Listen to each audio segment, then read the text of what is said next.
Pour moi, l'Onganga, c'est le guérisseur, c'est celui qui soulage la misère humaine. Que cette misère humaine soit physique, que cette misère humaine soit en rapport avec la problématique de l'individu dans son environnement, eh bien, on s'adresse au Nganga. C'est un peu le trait d'union entre l'individu et l'organisation invisible, pour ainsi dire.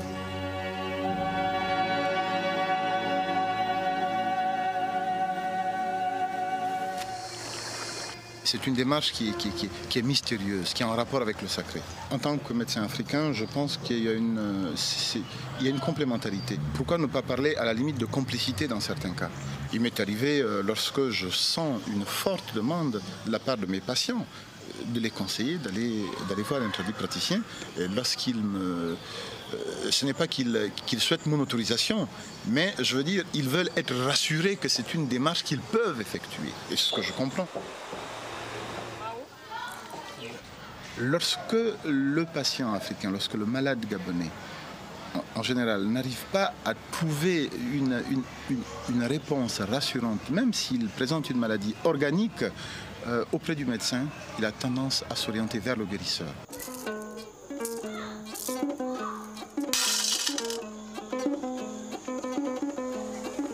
C'est nous qui sommes psychiatres, psychologues, qui réussissons à comprendre le rôle bénéfique du sorcier. Parce que c'est lui qui va canaliser, qui va catalyser toute l'énergie négative qu'il y a dans l'environnement, qu'il y a dans la famille, qu'il y a dans le village. Vous savez que dans toutes les familles bantoues, dans tous les villages bantous, il y a un sorcier. Il a un rôle fondamental à jouer, le sorcier, chez nous. Une famille qui n'a pas de sorcier n'est pas une famille, c'est une famille qui souffre. Le médecin trouve parfois ses limites, alors que le guérisseur n'a pas de limites.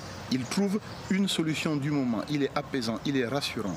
Et comme en Afrique, tout ce qui va venir troubler la quiétude de l'individu avec lui-même ou avec son environnement trouve toujours une explication irrationnelle, eh bien c'est l'espace qu'occupe le tradipraticien. Il occupe cet espace.